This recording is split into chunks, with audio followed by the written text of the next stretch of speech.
La Web TV du Maxi Rire vous est présentée par PCL, toute l'imprimerie depuis 240 ans à Lausanne.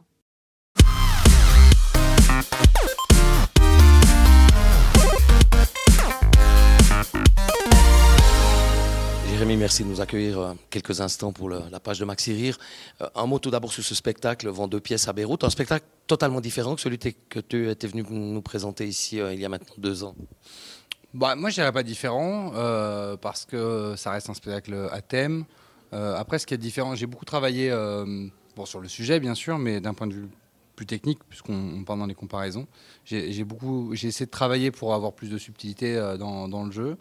Et j'ai surtout travaillé les techniques humoristiques. Enfin, c'est un peu bizarre ce que je dis, mais d'aller sur plein de terrains différents. Tu vois, il y a des moments où je vais faire un personnage, des moments où je vais faire moi, mais moi méchant, des moments où je vais faire moi normal, mais révolté, donc quand même cynique.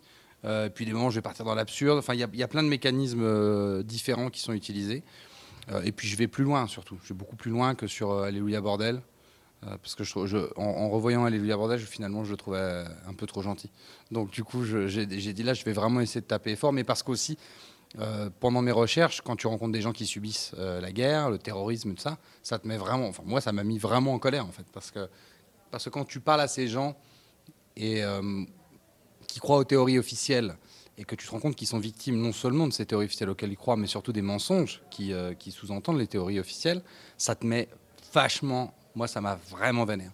Donc, du coup, je me suis dit, je peux pas. Ça serait trahir ces gens que de pas aller aussi loin sur scène que l'intensité de ce que j'ai pu ressentir avec les gens avec lesquels j'avais parlé, quoi. Un spectacle qui a mis quand même du temps à être mis sur pied. On imagine le travail par rapport au style, à l'écriture, mais aussi aux enquêtes que tu as fait pour offrir un spectacle qui aurait pu s'appeler 100% vérité, par exemple. En fait, le problème, c'est que ça ne peut pas s'appeler 100% vérité. Tu sais pourquoi? Parce que le problème de la géopolitique, c'est que tout le monde a des versions différentes.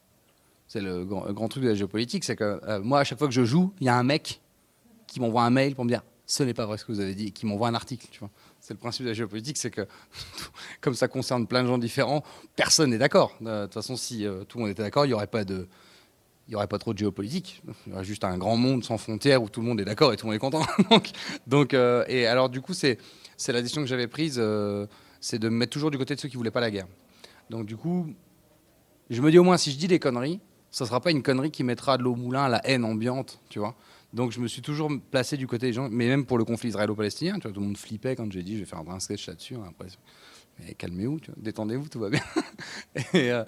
Et au final, j'ai rencontré des Israéliens, des Palestiniens, et j'ai parlé avec des gens qui voulaient la guerre, des gens qui la voulaient pas, parce que je veux toujours bien comprendre les deux pour quand même rester objectif, parce que ceux qui la veulent disent pas forcément toujours des bêtises, un peu, mais tu vois, il y a toujours un peu à prendre des deux côtés.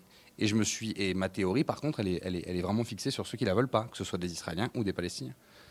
Alors, dans ce spectacle, il y a aussi, on parle beaucoup des conflits, de la guerre, évidemment, des problèmes intergénérationnels, mais aussi un sketch à la fin qui a mis tout le monde à terre, parce que là, tu dis une vérité qui n'est pas forcément connue de tous.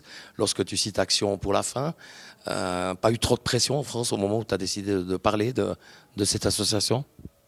C'est Action contre la faim.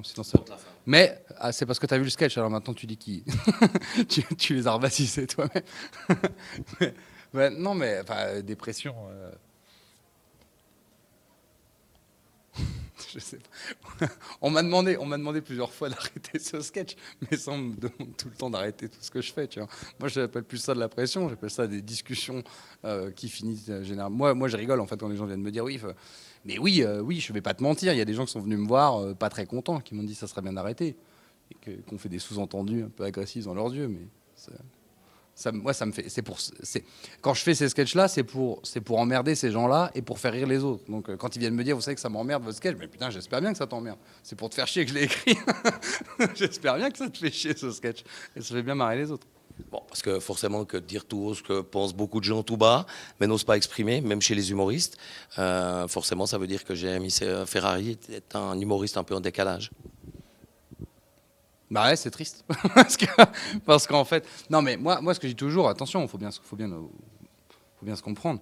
Moi je dis pas que tous les humoristes doivent aller sur scène et s'engager, balancer des trucs, tu vois. Moi je pense qu'un paysage artistique réussi, c'est un paysage éclectique, donc de par ce fait, il faut que les gens faut aussi qu'il y ait des choses plus légères. Moi, tu vois, je travaille avec Eric Antoine, Anthony Cavana, c'est des gens qui sont plus légers, mais moi, je suis mort de rire, tu vois. Et je m'amuse beaucoup à écrire avec eux. Et je sais même, en écrivant pour les autres, tu vois, sortir de mon truc à moi. Parce que c'est un travail, voilà. Mais après, si tu te dis engagé, il faut vraiment, vraiment l'être. Parce que si tu sors aux gens, moi, je suis quand même un peu piquant, un peu machin, ça veut rien dire, tu vois. T'es engagé, t'es pas engagé. Si tu dis que t'es engagé, sois engagé à la hauteur de la violence que subissent les gens. Parce que, je parle notamment en France, où les gens, il y a beaucoup de gens quand même qui sont vraiment en difficulté, et on s'est quand même moqué, beaucoup des gens, et on a menti à beaucoup de gens. Là, je sors un livre, je fais tout un chapitre sur la colonisation. Je savais que ce chapitre allait être fourni, mais je n'avais pas imaginé à quel point, c'est terrible. Tous nos grands penseurs, le siècle des Lumières, etc. Les mecs, ils ont des noms.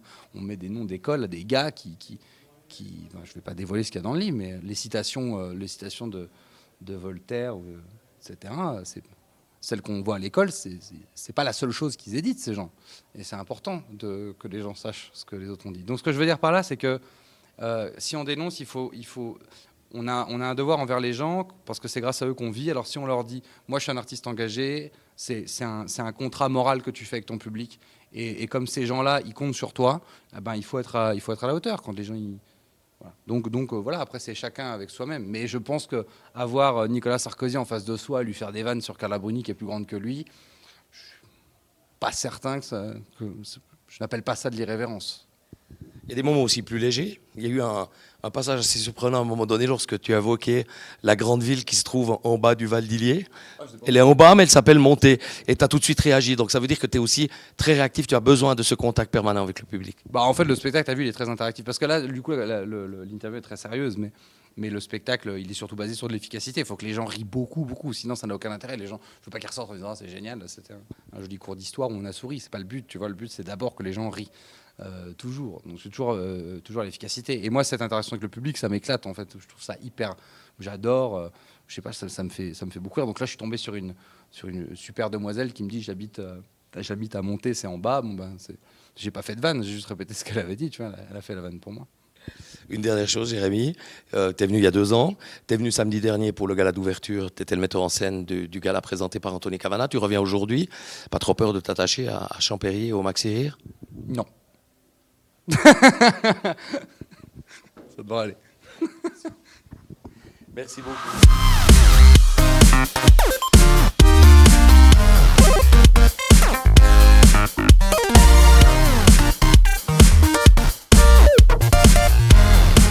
La Web TV du Maxi Rire vous est présentée par PCL. Toute l'imprimerie depuis 240 ans à Lausanne.